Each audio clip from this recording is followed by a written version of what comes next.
everyone. Morning. Good morning. দিন আহি গ'ল, কঠীয়া পাৰি থোৱা আছে, কঠীয়া ডাঙৰ হৈ গ'ল দেখিছে নহয়। আগতে আপোনালোকক দেখাইছিলোঁ, তেনেকৈ ভিডিঅ'টো বনাই গৈ আছোঁ।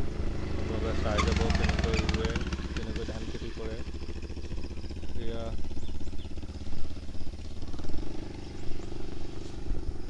যে কঠীয়া ডাঙৰ হৈ গ'ল, আৰু কিছুদিন পাছত আৰু কেইটামান দিন শেষ হ'ব। আপোনালোকে চাই থাকক, পথাৰ একদম মুকলি হৈ আছে, খালী হৈ আছে। মানুহে দুদিনমান পাছতে ৰুই সমস্ত পথাৰ শেষ কৰি পেলাব। আপোনালোকে ভিডিঅ'বোৰ চাই যাব, লাইক ছাবস্ক্ৰাইব কৰিব আৰু সমৰ্থন কৰি যাব, ফ'ল' কৰিব। এনেকৈয়ে দেখিছেনে খেতি পথাৰ কৰা হয়।